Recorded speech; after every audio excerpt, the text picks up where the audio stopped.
Hola, soy tu amigo y docente digital, Jonathan Mircha, y el día de hoy quiero que hablemos sobre programación. De hecho, esta es una presentación. En la descripción del video vas a encontrar el link hacia estas diapositivas que he hecho pues con HTML y CSS. Y bien, vamos a hablar de programación.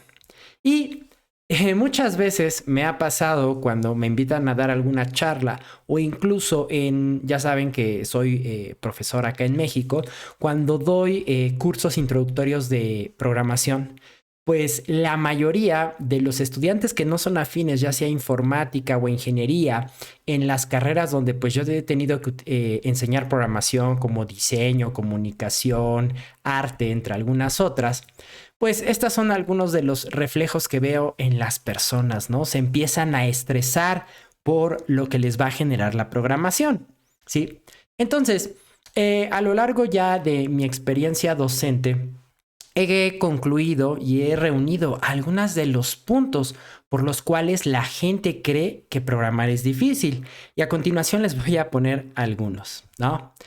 Algunas teorías, ¿no? De estudiantes y personas con las que he interactuado a lo largo de ya casi 20 años dando clases es las matemáticas, ¿no? Híjole, no, yo estudié diseño porque pues no soy bueno en matemáticas. Uy, déjame decirte que en el diseño utilizas mucho la geometría, ¿sí? Además, seamos sinceros, salvo que nosotros nos fuéramos a un área de la programación como es el Big Data, la inteligencia artificial, donde pues ahí sí vamos a necesitar una matemática muy compleja como podría ser conceptos de estadística para analizar los datos, para cruzarlos, ¿sí? Pero seamos sinceros, para empezar a programar, al menos en el mundo de la web, con que tú sepas las 5 operaciones básicas, que es suma, resta, multiplicación, división y el residuo, el módulo que te devuelve el residuo de una división, con eso es más que suficiente, ¿no? Por otro lado, también me han comentado, híjole, es que yo tuve pésimos profesores, ¿no? Y yo creo que este es un punto válido, pero les voy a comentar mi propia experiencia. Yo estudié una ingeniería en sistemas, ¿sí? Y por sistemas me refiero, mi ingeniería fue en sistemas en general. O sea, me dieron sistemas computacionales, me dieron un poco de electrónica, un poco de mecánica, un poco de redes, un poco de cómputo, pero realmente en ningún área me especializaron. ¿Sí? Y desafortunadamente los peorcitos profesores que tuve fueron los del área de programación, ¿no? Tuve muy buenos profesores en el área, por ejemplo, de electrónica, pero desafortunadamente, salvo mi primer profesor, al que recuerdo con mucho cariño, que me dio una materia justamente para despertar la lógica de programación, de ahí en fuera, la verdad es que me enfrenté en mi carrera con profesores malos, pero sería muy injusto de mi parte decir que por ellos pues no aprendí a programar o me frustré, ¿no? Sí, yo sé que es un aspecto, ¿no? Que si tú encuentras un buen profesor, quizá en tus estudios universitarios o en el bootcamp en el que estás, pues esto va a cambiar la experiencia. Pero aunque te tocaran malos profesores, ¿sí? Pues está en la responsabilidad de cada uno el poder aprender y avanzar. Y eso es algo que yo desde un principio dije, yo quiero dedicarme al área de programación, ¿no? Me llamaba más la programación que la electrónica, las redes y todas esas áreas afines que me dieron a lo que era la ingeniería en sistemas. Y no claudiqué, pese a tener pues este detalle de tener malos profesores, ¿no? Y por el otro lado, programadores soberbios, ¿no? Aquellos programadores, colegas de trabajo que se creen mucho porque saben y dominan el negocio, porque quizá ya han estado trabajando mucho tiempo en la empresa, ¿sí? Eso creo que con la globalización que hemos tenido, que cada vez hay más proyectos, ¿no? Donde compartimos el contenido, creo que eso en las nuevas generaciones, por ejemplo, en los programadores los millennials más jóvenes y los centennials que me ha tocado interactuar, creo que eso se está rompiendo, pero al menos en los programadores, los primeros millennials como yo, y todavía los de las generaciones anteriores como los baby boomers o los X, de repente sí te encontrabas uno que otro colega que decía así, híjole, o sea, ¿Por qué no, en lugar de estar regañando diciendo que los programadores que están entrando no sirven o no hacen bien las cosas, pues ¿por qué no los entrenas, no? Al final, pues el conocimiento, ¿no? Hoy en día realmente no podemos ocultar el conocimiento, ¿no? Simplemente nosotros al entrar a un navegador, buscar algo, pues ya accedemos a ese conocimiento. Y eso sí me alegra mucho que las nuevas generaciones pues cada vez están más en este sentido de poder compartir el conocimiento. Pero bueno, estas son algunas teorías que a lo largo de, les comento, casi 20 años de estar dando clases, las personas, mis estudiantes me han dicho. Pero yo también tengo mi propia teoría, ¿no? Humanos a los que no nos gusta ser conscientes de nuestro entorno, pensar detalladamente y analizar las cosas. Y pongamos esto sobre la mesa. Fíjense, si ustedes traten de recordar cuando ustedes eran, pues quizá unos niños de 3, 4, 5, 6 años, ¿no? Nos gustaba descubrir, éramos muy curiosos, ¿no? A los adultos mayores siempre les preguntábamos el por qué de las cosas. Y si ustedes tienen hijos pequeños, sobrinitos o algún conocido, un vecino, un amigo que tenga un niño, así son los niños de pequeños, ¿no? Porque somos muy curiosos, estamos descubriendo el mundo y queremos entender el porqué de las cosas.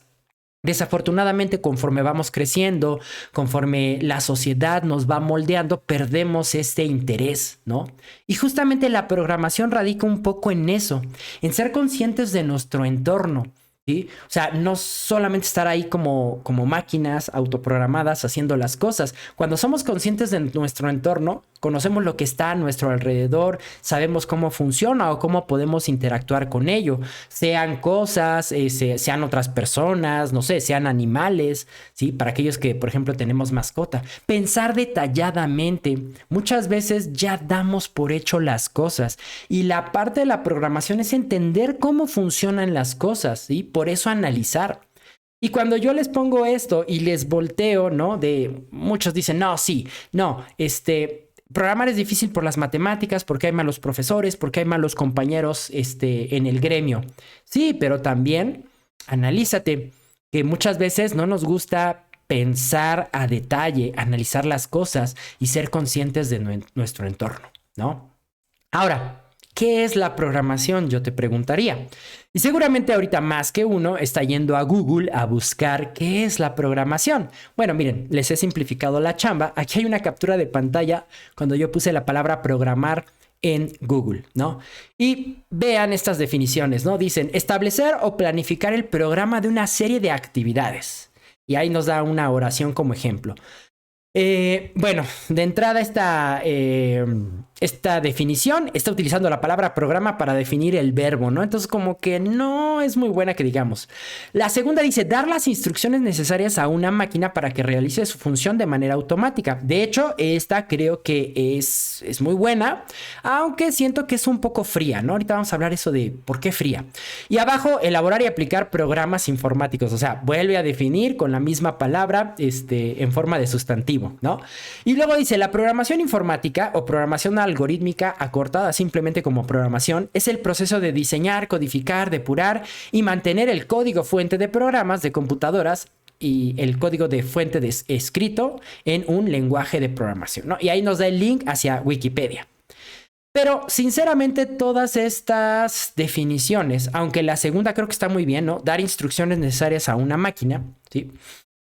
Para que realice cierta función de forma automática, yo tengo un problema con este tipo de definiciones, ¿sí? Y es que carecen de alma, ¿sí? Carecen de espíritu. Y ahorita seguramente algunos estarán diciendo, oye, ya te pusiste muy filosófico, muy espiritual, muy Dalai Lama. Pero la verdad es que sí, ¿sí? Carecen de vida, de alma y de espíritu. ¿Por qué? Porque déjenme decirles que para mí programar es un arte. Y un arte muy parecido a cocinar, ¿sí?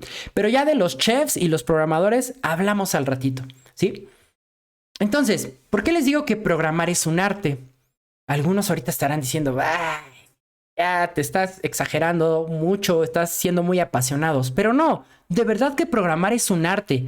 Y siéntanse orgullosos de ese arte que día a día, ¿sí? Si ustedes forman parte del gremio o están entrenándose para llegar a ser programadores, siéntanse orgullosos de ese arte que día con día logramos mejorar en algunas cosas, ¿no? Esa aplicación que tú desarrollas logra mejorar en algún punto la vida de una persona, ¿sí? Ahora, seguramente ahorita, como esta meme, estarán diciendo, aquí John ya se nos fue, ¿no? Pero la verdad es que, si no me creen, ¿sí? Veamos algunas definiciones de arte. Hice lo mismo, me fui a Google y busqué por ustedes la palabra arte y veamos qué es lo que nos dice Google y Wikipedia del arte. Aquí nos dice, el arte es una actividad humana, consciente y capaz de reproducir cosas, construir formas o expresar una experiencia si el producto de esto es una reproducción, ¿no? Y por acá, hay en el diccionario dice, actividad en la que el hombre recrea con una finalidad estética, un aspecto de la realidad o un sentimiento en formas bellas, valiéndose de la materia, la imagen o el sonido, etcétera, ¿no?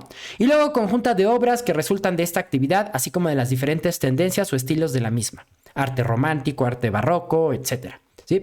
Pero bueno, fíjense, actividad humana consciente.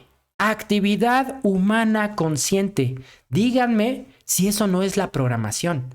La programación es inherente a los seres humanos, ¿sí? No hay otro animal, otro ser vivo en el planeta, de momento, que pueda programar como lo hacemos los seres humanos. Entonces, es una actividad propia del ser humano que tiene el propósito de reproducir cosas, esas aplicaciones, esas páginas web, esas interconexiones entre dispositivos electrónicos, ¿sí? Tienen el objetivo de reproducir algo, ¿no? Quizá no construir formas, pero simplemente hoy en día incluso ya hay muchas obras de arte que tienen que ver con programación, ¿no? Que ya no nada más es que tú vayas a un museo y aprecies una obra, una pintura, una escultura, sino ahora ya son instalaciones completas donde quizá depende de cómo te muevas, o cómo interactúes. Podrías interactuar por voz, por movimientos, por gestos con la misma obra y entonces eso va a reproducir, no sé, algo en esa obra que se está mostrando en ese momento, ¿no? Entonces hoy ya justamente el arte es una de esas disciplinas del ser humano que se ha acercado cada vez a la programación. Entonces, si analizamos estas definiciones que fueron mucho mejores que las del verbo programar, ¿sí? Realmente la programación la podemos considerar como un arte, ¿sí? Y si no te convenzo, mira que aquí te pongo algunos ejemplos donde la programación nos ha dado arte, ¿sí? Aquí voy a abrir una serie de ejemplos. Los voy abriendo primero para tenerlos ya y después irlos viendo uno a uno, donde justamente aquí podemos ver ejemplos de cómo nuestro código se puede volver arte. Yo creo que una de las ventajas que tiene la programación web es que a diferencia, por ejemplo, de una programación en, no sé, en C, en Java, ¿no? Donde quizá tus primeros acercamientos sea en una terminal de comandos y todo lo que programes simplemente sean respuestas en una misma terminal de comandos. Al trabajar en la web con HTML, CSS y JavaScript, podemos obtener estos resultados de una mejor forma, ¿sí? Entonces, miren, por ejemplo, aquí dirán, pues mira, este es el blog de esta persona, que es un UI, es un desarrollador y mira, un diseñador de UI. Mira, tú podrás decir, bueno, pues mira, es un sitio, es como su blog, ¿no? Muy minimalista. Pero quiero que vean, por ejemplo, acá tenemos el típico botón, ¿no? Este típico botón del solecito y la luna que nos cambia del modo oscuro al modo claro. Pero vean lo que va a pasar cuando yo me voy al modo oscuro. Fíjense, ¿no? Vean esto, o sea, díganme si no, esto es una expresión artística, ¿no? Si revisamos otra vez esas definiciones, ¿no? ¿Sí?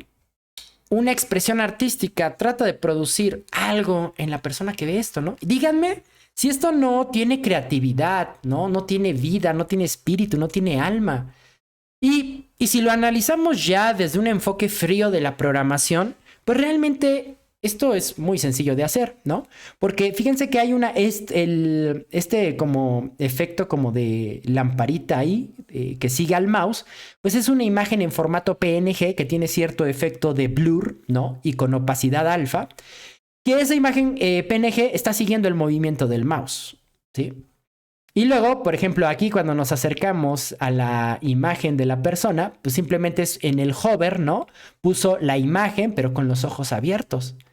Pero vean si esto, pues no cambia, ¿no? O sea, fue muy creativo al usar este método del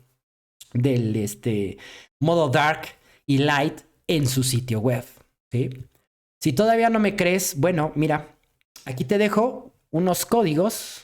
Fíjate, este render, ¿no? De una, pues como una casa, ¿no? Una construcción. Está hecho, mira, aquí lo podemos ver con HTML, con CSS y nada de JavaScript. Bueno, no, sí, el JavaScript es muy pequeñito y si lo analizas nada más es como para, dependiendo de el movimiento de nuestro mouse, pues mira que está dando como una perspectiva a la casita, ¿no? Pero mira que la casa está hecha 100% en HTML. De tal manera que, mira, si yo acá decidiera empezar a inspeccionar el código, vamos a abrir un poquito más aquí. Vamos a inspeccionar. Por ejemplo, mira, voy a agarrar esta pared. Mira, aquí está, ¿no? Toda esta div. Mira, ahí me acabo de volar esa pared. Todas esas div que estaban ahí formaban parte de esta ilustración, ¿no?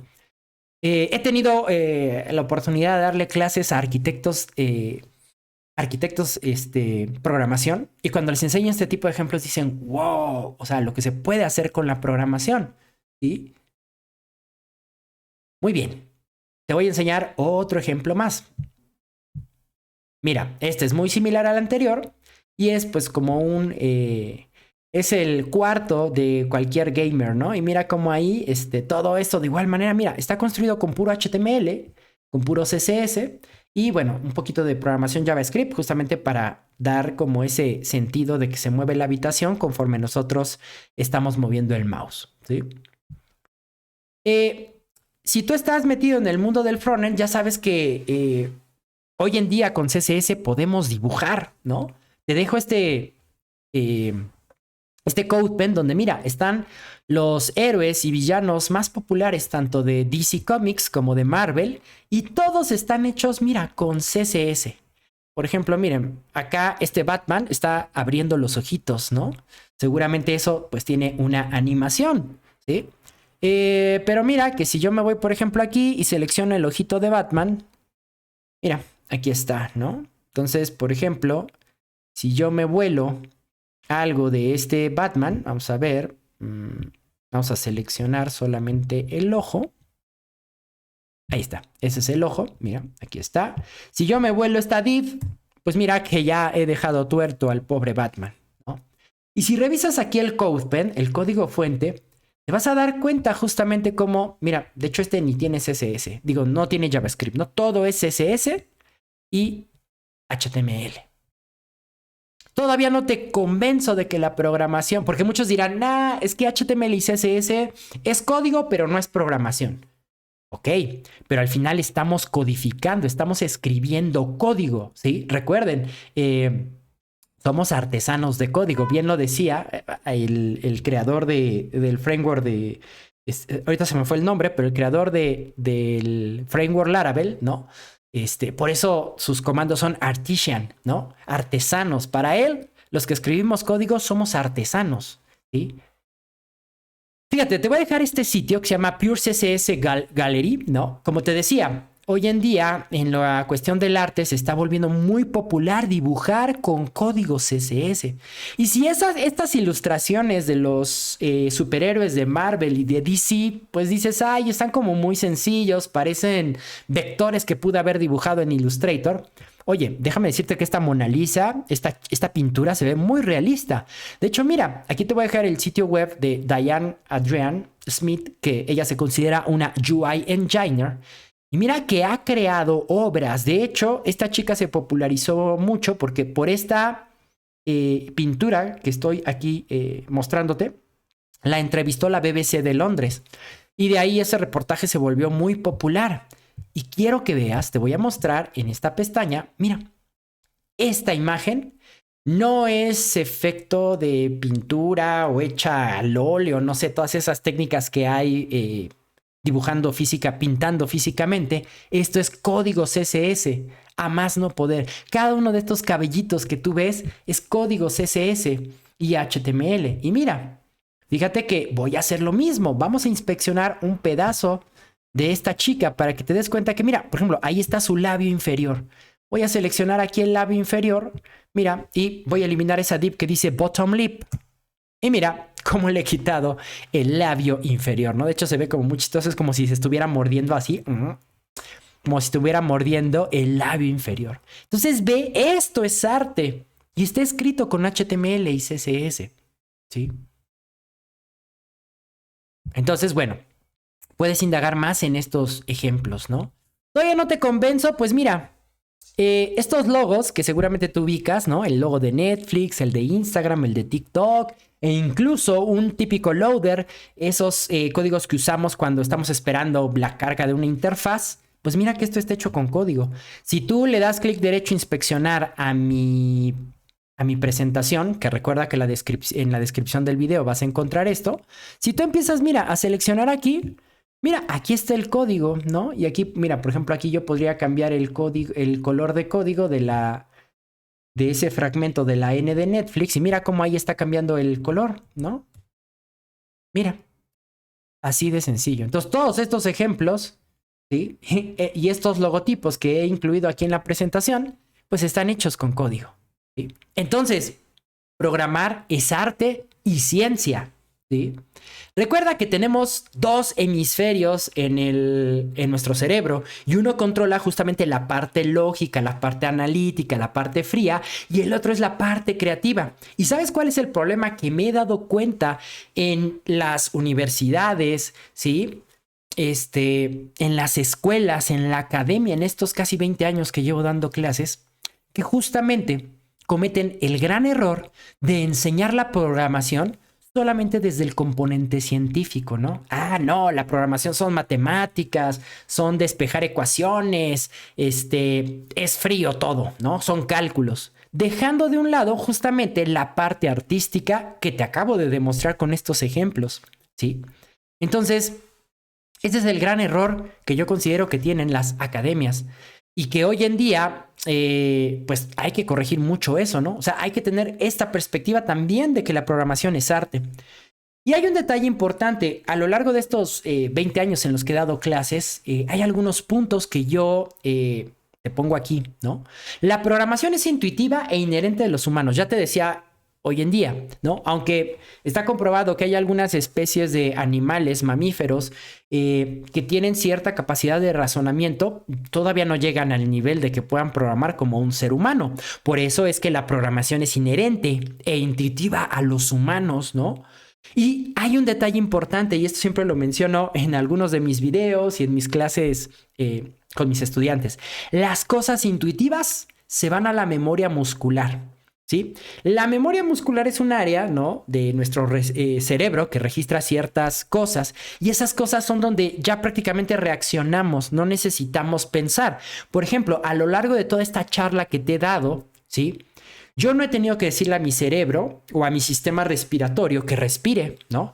Eso lo está haciendo como en segundo plano mi organismo, ¿sí? Porque ya es algo que tiene perfectamente memorizado. Y cuando las cosas son intuitivas, se van a esa región de nuestro cerebro, a la memoria muscular. Y en la memoria muscular ya todo se da por hecho. Pero hay un detalle importante. Hay que estar practicando continuamente. Por ejemplo, si tú de un día para otro no haces ejercicio y de repente dices, voy a hacer 10 dominadas, ¿no?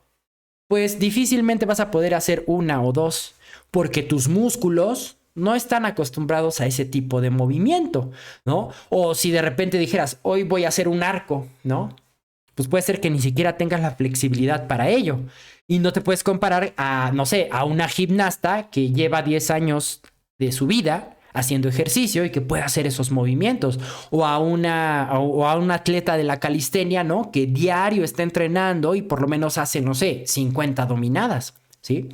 Entonces la programación es exactamente igual. Hay veces que en los comentarios de YouTube o estudiantes directamente me dicen, oye John, es que me sorprende mucho cómo te aprendes los métodos, ¿sí? Y realmente no es que yo me los haya aprendido, es que de tanto que los usas, ¿no? Pues tienes que, se te va quedando justamente en esa parte de la memoria muscular, ¿no? Y de repente, por ejemplo, la otra vez me pasó, ¿no? Que tenía un rato sin programar algo en PHP y tuve que meterme a modificar algunas cosas en un proyecto que está funcionando, ¿no? Pero por ahí tenía una falla y pues de repente dije, ay, ¿cómo era? ¿No? Y pues ya me tuve que ir a la documentación y recordar la función que quería ejecutar, ¿no? Pero eso pasa porque justamente lo que no practicas o lo que no ejercitas se te atrofia, ¿sí? Por ejemplo, yo en el año 2015 tuve una lesión en mi hombro, ¿no? De hecho, yo tengo dos tornillos, ¿no? Porque me tuvieron que operar. Pero resulta que entre el accidente y la operación yo tuve inmovilizado mi hombro 5 semanas, ¿no? Y el que tú no muevas una articulación 5 semanas, pues va a generar algo que se conoce como fibrosis, ¿no? Y entonces, después de la operación, ¿no? Pues pasaron otras 2 semanas más, como 7 semanas entre que me accidenté, me operaron y ya pude empezar a rehabilitarme. Y entonces generé una fibrosis que yo no podía mover más allá de unos 5 o 10 grados mi hombro, ¿no? Y fue una rehabilitación que me costó casi 2 años volver a tener la movilidad completa de mi hombro. Entonces, si tú estás programando diario en un lenguaje, no sé, en JavaScript, ¿no? Y de repente, por ejemplo, tienes 3 años sin programar en Java, en Python, en C, pues seguramente que algunas de las cosas de esos lenguajes se te van a olvidar. A diferencia de lo que haces en el día a día, ¿sí? Ahora, otro detalle, y esto siempre se los digo a mis estudiantes cuando vamos empezando en esto de la programación. Todo el tiempo, nuestro cerebro, está programando desde que nos levantamos, ¿no?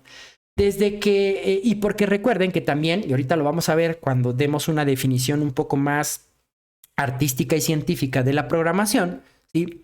Desde que nos levantamos, nosotros estamos programando nuestro día, ¿no? O sea, desde que, por ejemplo, si tengo que levantarme a las 5 de la mañana para que me dé tiempo de desayunar, bañarme, quizás hacer ejercicio antes de irme a mi trabajo o antes de irme a la escuela, ¿no? Y suena el despertador a las 5, pero si resulta que ayer me desvelé, suena el despertador y digo, no, ¿sabes qué? Unos 5 minutitos más, ¿no?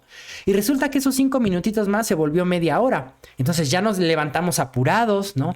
Empezamos a tomar decisiones porque pues ya no nos va a dar tiempo de lo que teníamos planeado hacer. Quizá ya nada más nos bañamos y salimos, no sé, tomamos una fruta y la vamos comiendo en el camino porque si no ya no llegamos a nuestro trabajo o a nuestras escuelas o a nuestros deberes, ¿no? Entonces vean cómo cada decisión impacta justamente en cómo se va programando nuestro día a día, ¿sí? Y hay otro punto que creo que es clave y que aquí, bueno, pues los gobiernos en todo el mundo tendrían que poner atención en esto, ¿no? Es que así como desde pequeños nos enseñan a las matemáticas, la lengua, en este caso nosotros latinoamericanos, hispanoamericanos, el español, las ciencias naturales, la historia, el civismo, debería de haber una materia de programación desde que los niños van a los estudios primarios para que esto sea intuitivo, ¿no? Es por eso que justamente, por ejemplo, en grandes potencias, ¿no? Como Estados Unidos, como Canadá, como Australia, siempre escuchamos que hay vacantes, hay oportunidades de que puedas emigrar a esos países para poder trabajar como programador, porque justamente la cantidad de egresados, ya sea por carreras universitarias, por bootcamps o por algún programa en particular, pues no se dan abasto y por eso tienen que buscar hacia otras áreas del mundo, ¿sí? Entonces, bueno, pues la programación debería de enseñarse desde que somos pequeños, ¿no? Así como ese muchachito que está estudiando HTML para bebés. Bueno, esa imagen muy aparte es una broma, pero lo cierto es que mientras más jóvenes aprendamos, pues es mucho mejor. ¿Sí? Porque aparte, los primeros 7 años de vida, ¿no? El cerebro de un niño es como una esponjita, todo se le pega, ¿no? No es lo mismo que, por ejemplo, yo que empecé a aprender a programar a los 18, 19 años, ¿sí? Ahora, debemos de entender que en la programación también tenemos estos puntos, ¿no? Hay que entender cómo funcionan las cosas. Como se acuerdan hace ratito que yo les describía un poquito cómo era este funcionamiento del tema oscuro de la página de este chico que puso como si fuera una lámpara y que cuando pasábamos el mouse sobre su cara, pues cerraba y abría los ojos. Yo les decía, bueno, a ver, no es tan difícil, ¿no? Quizá para algunos dijeron, wow, ¿cómo se hace esto? Y conforme fui explicando, les dije, a ver, hay que entender cómo funciona, ¿no? Esa imagen que sigue el mouse, pues es una imagen en formato PNG con transparencia alfa, con un poco de blur para que se pueda ver como de manera borrosa lo que está sobre esa imagen, ¿no? Luego el movimiento del mouse, pues por ahí nada más es que siga, ¿no? A la hora, en el evento del mouse move, pues lo que está haciendo esa imagen es seguir a cierta distancia en X y en Y el puntero del mouse, ¿no? Y cuando estamos en el hover, pues se reemplaza la cara del chico con los ojos abiertos contra la de los ojos cerrados. Eso es entender cómo funciona, ¿no? Primero, y fíjense, ese es uno de los puntos que yo me he dado cuenta a lo largo de las personas a los que los he introducido este maravilloso arte que es la programación, ¿no? Que les cueste entender cómo funcionan las cosas, porque estamos muy acostumbrados a resolver de manera reactiva y automática las cosas. Pero cuando nosotros nos preocupamos por entender cómo funcionan las cosas, ya hemos logrado más de la mitad del problema. Porque ya después, pues, nada más hay que entender, dependiendo en qué lenguaje de programación lo vaya a resolver, pues sí, la sintaxis, las funciones, los métodos. Pero si tú tienes justamente esa recetita que te dice cómo es que funciona eso que quieres resolver, pues ya es más fácil, ¿no? Ahora, también tenemos que entender que la programación es resolver problemas o cubrir necesidades, ¿sí? Como las definiciones estas que nos daba Wikipedia, ¿no? También la toma de decisiones. Recuerden el ejemplo que les estaba dando hace rato de, pues sonó mi alarma, pero le di 5 minutos y esos 5 minutos se volvieron 30 minutos y entonces pues ya no logré todas las cosas que quería hacer antes de irme a mis deberes, ¿no? Y otro detalle, la programación también es analizar flujos de información, ¿no? Y por flujos de información puede ser, a ver, vamos a pensar cuáles son esos flujos de información que hay que entender en el proceso de una venta, ¿no? De una venta de, no sé, de productos dietéticos, ¿no? O la venta, el proceso de venta en un comercio electrónico, ¿sí? Y una vez que entiendes esos flujos de información, entonces ya después nos preocupamos ya que por las variables y que por las constantes y las funciones y los eventos y los ifs y los for, que justamente eso es controlar y ejecutar los procesos de ese flujo de información, ¿sí? Entonces, aparte de todos estos puntos que les menciono aquí, hay que considerar algo cuando estemos programando. Cuando vayamos a programar, hay que pensar como humanos y no reaccionar como máquinas. De hecho, en un par de diapositivas más, les voy a poner un ejemplo de a qué me refiero con esto de pensar como humanos, ¿sí? Y tiene que ver un poco con el ejemplo que ahorita les describía de cómo les fui diciendo, ¿no? O sea, todo lo que el chico en su sitio aplicó el dark mode, ¿no? Todo esto de la imagen, el movimiento seguir el movimiento del mouse y el reemplazo de la cara con los ojos abiertos y cerrados, pues eso es más pensar como humanos, ¿no? Y no solo reaccionar de, ay, ¿cómo habrá hecho eso? Pero al ratito vamos a hablar de que muchas veces reaccionamos como máquinas. Y de hecho eso pues también tiene un porqué, ¿no? En la manera en cómo aprendemos. Pero bueno, recuerden, hay que pensar como humanos y no reaccionar como máquinas. Eso significa pensar proactivamente, justamente tratar de entender a detalle cómo es que funcionan las cosas y no simplemente nublarnos de, ay, eso está bien difícil, yo no lo voy a poder hacer, porque eso sería pensar reactivamente, ¿no? Con estrés y con miedo. Y en otras palabras, es muy importante que entendamos el qué antes del cómo, ¿sí? Es decir, entender qué es lo que voy a hacer, qué es a lo que le voy a dar solución, qué es lo que voy a resolver, y luego me preocupo cómo lo resuelvo, ¿no? Un poquito como lo que les acabo de describir. Primero les fui describiendo, ¿no? Todo este proceso de cómo el chico este programó su dark mode, ¿no? Y ya después, cuando yo quiera hacer una réplica para programar algo similar, pues ya me preocupo porque, pues el evento, ¿cuál me convendrá? El move, el mouse enter, ¿no? El screen X, el page Y, ¿no? Para seguir el movimiento del mouse, ¿no? Ya después me preocupo como lo importante es tener justamente esa como recetita que me dice cómo son los pasos para resolver lo que quiero programar. Y en ese sentido, ¿se acuerdan que les decía que la programación es un arte muy parecido a cocinar? Bueno, pues es que si lo analizan, programar es como cocinar, ¿no? Tenemos que tener nuestra receta para saber cómo vamos a hacer nuestras aplicaciones, nuestros sitios, nuestros programas, ¿sí?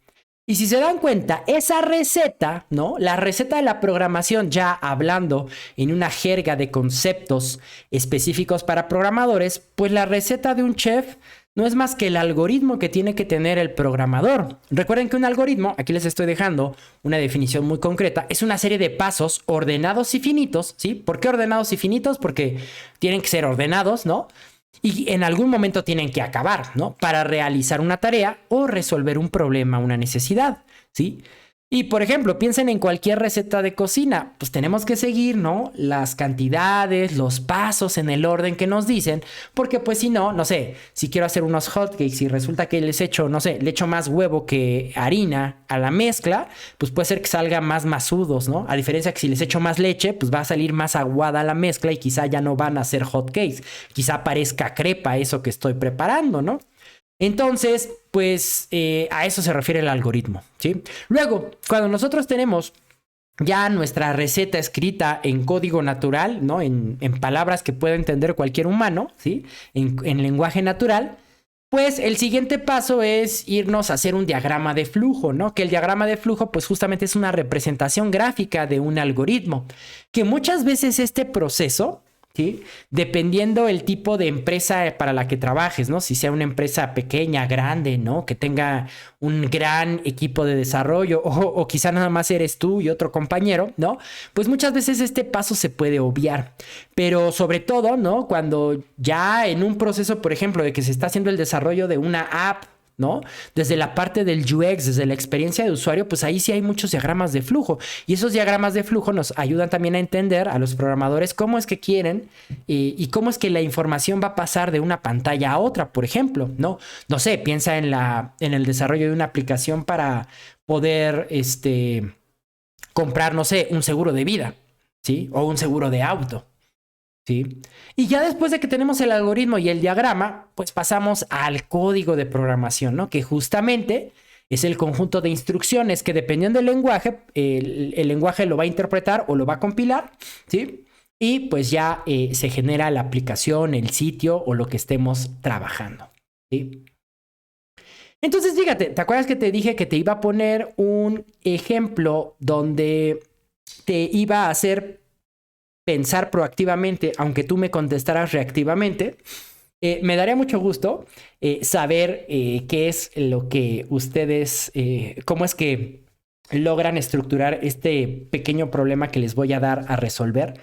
Pero cuando lo hago presencialmente, me llevo pues una grata sorpresa porque justamente les demuestro a los estudiantes que estamos acostumbrados muchas veces a pensar reactivamente, ¿no? Incluso con las cosas que ya internalizamos y que ya sabemos cómo hacer, ¿no?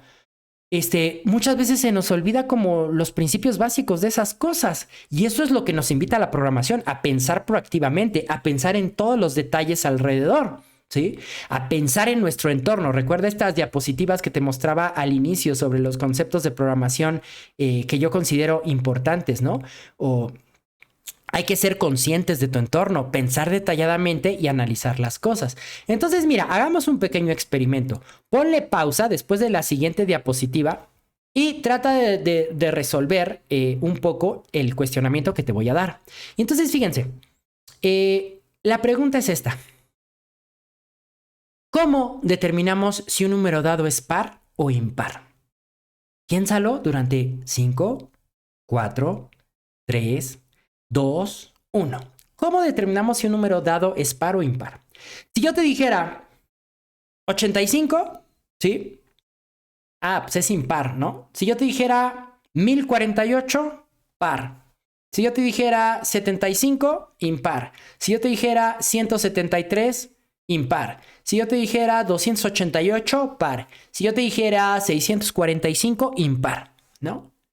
Y muchas veces la gente me responde así reactivamente. Pero cuando les digo, oye, ¿cómo llegaste? O sea, ¿cómo tu cerebro llegó tan rápido a la solución que acertadamente me dijiste? Pero ahora quiero que me expliques qué pasó en tu cerebro. ¿Cómo es que, dado el número que te di, pues tú me contestaste correctamente? Porque la mayoría de las personas, como ya es un conocimiento que tenemos dado desde que somos pequeñitos, ya tienen bien comprendido cómo diferenciar entre par o impar. El problema es cuando les digo, a ver, dime cómo llegaste a ese razonamiento, ¿sí? Y entonces, fíjense, antes de pasar al algoritmo de esta solución, les voy a dar algunas de las respuestas que me dicen. No, pues es que mira, si el número acaba en 2, 4, 6, 8 o 0, es par. Y si acaba en 1, 3, 5, 7, 9, es impar. Y yo les digo, ok, pero ¿y por qué esos números son pares y los otros son impares, no? Y ahí es donde se quedan, ay, es que no sé cómo, o sea, sí sé, pero no sé cómo explicártelo, ¿sí? A eso es a lo que me refiero con que hay que pensar proactivamente y no reactivamente. Ahora, ¿por qué les pasa a la mayoría de personas esto? Porque seguramente esto de diferenciar si un número es par o impar lo aprendimos cuando íbamos en nuestros estudios primarios, ¿no? En primero, segundo grado, donde ya después de dividir nos enseñaban, después de enseñarnos a dividir, nosotros ya pudiéramos determinar si un número es par o impar, ¿no? Y para aquellos que tengan un poco más estructurado su pensamiento, quizá llegaron a esta solución, ¿no? Que realmente es la solución es el algoritmo de este problema. Ok, dame un número. Paso número 1, dame un número. Luego dividimos ese número en cuestión entre 2. Y si el residuo de la división es 0, el número es par. Si el residuo de la división es 1, el número es impar, ¿sí? Incluso muchas veces en este tipo de circunstancias, me pongo a dibujarles, ¿no? Tal cual como era hacer una división manualmente, ¿no? Y entonces que dibujamos la casita y entonces cuál es el divisor, el dividendo, el cociente, el residuo, ¿no? Y les puedo decir que hay veces donde la gente se me atora tratando de identificar, pues, cuáles son justamente cuál es el dividendo, cuál es el divisor, cómo se llama el numerito que queda después de dividir enteramente, ¿no? Que es el residuo, cómo se llama el resultado de una división. O sea, muchas veces como ya aprendimos a sumar, a restar, a multiplicar y a dividir, y son cosas que justamente están en nuestra memoria muscular. Y recuerden el concepto de memoria muscular que les di hace unas diapositivas, ¿no? En la memoria muscular, aquí me regreso para que lo vean, ¿sí? Cuando estamos en la memoria muscular, realmente ya no hay que pensar nada. Todo se da de manera automática porque es un pensamiento, es un pensamiento, un conocimiento que ya nuestro cerebro lo da por sentado, ¿sí? Entonces, recuerden, las cosas intuitivas se van a la memoria muscular, donde no hay que pensar, ejecutamos, reaccionamos en automático. Pero entonces, fíjense cómo con un problema tan sencillo como es el algoritmo para determinar si un número es par o impar, nos podemos dar cuenta si tenemos esta capacidad de pensar proactivamente o de estar reaccionando, pensar reactivamente, ¿no? Y bueno, después del algoritmo, recuerden que sigue después del algoritmo el diagrama de flujo y el código de programación ya pues de esta necesidad, ¿no? Entonces miren, aquí les dejo un diagrama de flujo que ejemplifica perfectamente pues la resolución, ya pasar justamente nuestra receta de código a un gráfico, ¿no? Y entonces iniciamos, damos un número, leemos el número. Aquí recuerden, para aquellos que están programando, En los estudios de la primaria siempre nos dicen que hay 4 operaciones básicas de aritmética, ¿no? La suma, la resta, la multiplicación y la división, pero no es cierto, nos han mentido. Realmente son 5 las operaciones básicas. La quinta es el módulo, y el módulo, que está representado justamente por el símbolo de porcentaje, en lugar de devolvernos el cociente, que es el resultado de la división, nos devuelve el residuo. Entonces, fíjense, aquí este rectángulo está haciendo un proceso, ¿no? El número que está ingresando el usuario, que es X, al ejecutarle el módulo, ¿no? Si el módulo es 0, significa que no hubo, o sea, que el número se pudo dividir entre 2 perfectamente. Y eso es lo que nos da un número par. En cambio, si el residuo fue 1, es decir, si sobró, eso significa que el número es impar. Y aquí terminamos, ¿no? Y aquí incluso pueden ver en pantalla cómo tengo una pequeña prueba de escritorio. Esto es una prueba de escritorio, que es justamente cuando ya le damos valores, ¿no? Por ejemplo, aquí le estoy dando el valor de 9 a la variable X.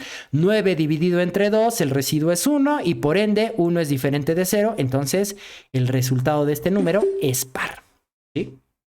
Bueno, ahora pasemos al tercer paso. Ya después de tener el algoritmo y el diagrama de flujo, entonces nos vamos al código de programación. Y en este caso ya saben que mi lenguaje de programación favorito es JavaScript. Lo que les enseño más en este canal es JavaScript. Pues aquí tenemos una función que se llama par-impar, que está aprovechándose de la función prompt, que recuerden que el prompt es una cajita que nos permite ingresar a los usuarios un número, ¿no? Luego, lo que yo le pase en ese prompt, se ejecuta la operación del módulo. Y aquí pues tengo un mensaje, ¿no? Preparado para cuando el número es par o cuando el número es impar. Y simplemente en el return de la función estoy utilizando un operador ternario, que es como una simplificación de un if-else, de una decisión. Y le estoy diciendo, oye, si el módulo es 0, entonces el número es par. Imprímeme esto en la consola. Y si no, el número es impar. ¿Sí? Entonces, miren, la ventaja de JavaScript es que es el lenguaje que utilizan nuestros navegadores. Entonces, miren, si yo copio este código, abro aquí el inspector de elementos de mi navegador, me voy al área de la consola y pego aquí el código que acabo de copiar. Ahí está. Si yo aquí ejecuto par impar, miren, ahí me está detectando la función. Vamos a hacerle zoom para que vean, ¿sí? Miren, enter. Fíjate, ingresa un número, ¿no? Por ejemplo, 8. Aceptar. Y me dice, el número 8 es par, ¿sí? Aquí vamos a volver a ejecutar la función. Por ejemplo, 765, ¿no? Aceptar. El número 765 es impar.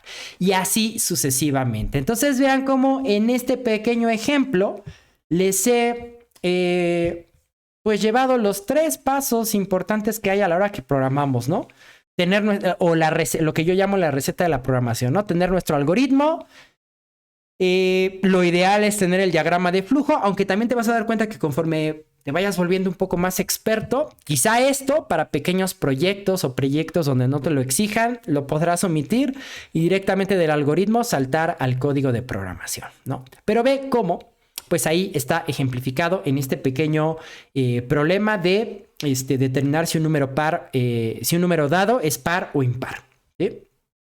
Y bueno, como te decía, la ventaja que yo le veo a las tecnologías web, ¿no? A los estándares web, que es HTML. Recuerda que HTML es el lenguaje que nos define el contenido en la web a través de sus marcas, que son estas etiquetas, ¿no? CSS o las hojas de estilo en cascada, que es justamente el lenguaje que va a definir el estilo, la definición, el diseño de ese contenido que nos da HTML. Es decir, con CSS, pues nosotros le podemos decir, céntrame el texto, alínealo a la derecha, a la izquierda, de color negro, pero con el fondo verde, posicionado arriba en la esquina superior derecha, ¿sí?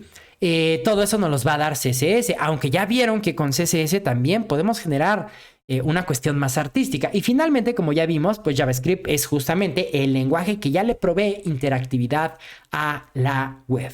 Y por eso es que hoy en día cualquier persona que quiera acercarse a este maravilloso mundo de la programación, créanme que es una muy buena idea empezar por la parte de la web.